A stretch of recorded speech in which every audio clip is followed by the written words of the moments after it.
Hello everyone, it's me, Nate Slater here with my quick spoiler-free review of Beetlejuice Beetlejuice.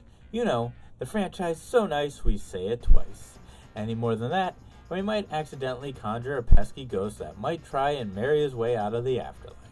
The plot for Beetlejuice Beetlejuice, the long-awaited sequel to the 1988 classic, is set decades after the original film.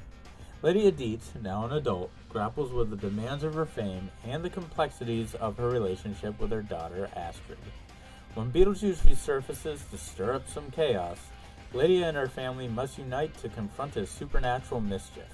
Together, they will face Beetlejuice's antics and unresolved issues from his past in a bid to restore balance to both the land of the living and the afterlife. The cast of Beetlejuice Beetlejuice features a blend of familiar faces returning alongside a host of new talent. Michael Keaton returns, not as Batman, that's a completely different movie altogether, but as the ghost with the most, Beetlejuice, the demonic bioexorcist that hasn't missed a beat. A deadbeat, that is. Winona Ryder also makes a return as Lydia, who's still as dark and dreary as she was as a child. The only difference now is she's a mother and hosts her own ghost hunting TV show. Jenna Ortega plays Lydia's rebellious teenage daughter Astrid, who resents her mother for focusing more on her career rather than on their relationship. And of course, Catherine O'Hara is back as the self-centered stepmother Delia. Some of the fresh faces include Arthur Conti, who plays Jeremy Fraser, a teenage boy who is Astrid's love interest. Also, we have Monica Bellucci, that plays an underwhelming antagonist, who is set free from her afterlife prison and is out for revenge on Beetlejuice. We also have William Dafoe, who stars as Wolf Jackson, an over-the-top ghost detective who was once a B-movie action star during his lifetime. Finally, we have Justin Theroux, who plays Rory, Lydia's irritating, codependent boyfriend and television producer. Now, with the main cast out of the way, let's dive into some of the supporting characters. It was a delightful surprise to see Amy Nuttall take on the role of Jane Butterfield, the daughter of Jane. You know, the really annoying real estate agent from the first film. Additionally, Danny DeVito makes a brief yet silly appearance as the Afterlife's janitor. And let's not overlook Nick Kellington's performance as Bob, the shrunken head character in this film. Bob is most likely the same shrunken head character we encountered in the Afterlife's waiting room of the original movie. Now, let's explore what made this movie a standout experience. First and foremost, Michael Keaton's return as Beetlejuice is a major highlight.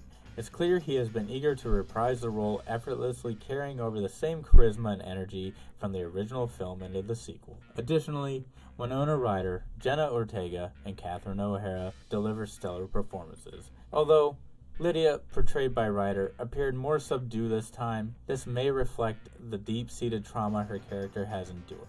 I even thought Arthur Conti played his role very convincingly. Another big plus was Danny Elfman's mesmerizing score.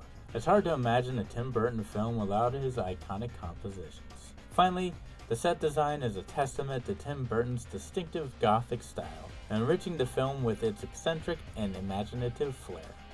Unfortunately, every upside has its downside.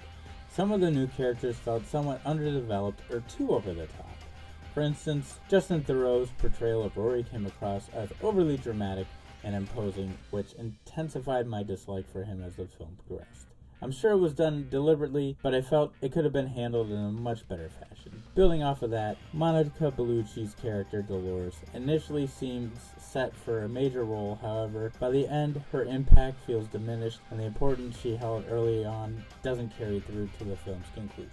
The movie over-explains certain elements that could have been handled more succinctly while failing to provide adequate explanations for other aspects, which was disappointing. Lastly, the inconsistency regarding Beetlejuice's powers is perplexing to me. Neither this film nor the original clarifies why he possesses such extraordinary abilities compared to other spirits, or why he would even fear certain things when his powers seem to be equally effective on both the living and the dead. While Beetlejuice Beetlejuice delved further into Tim Burton's gothic vision of the afterlife, I had anticipated seeing more of Beetlejuice's bioexorcist antics across multiple victims. Instead, the film focused more on a contained family narrative. As a result, I left the theater craving more. The film was enjoyable, but it didn't quite meet my expectations. I give it a 7 out of 10. Though I'd love to see a third installment, I consider the fact that we got even a second film a stroke of luck. If a third movie does happen, I'll definitely be there on opening weekend. that concludes my review.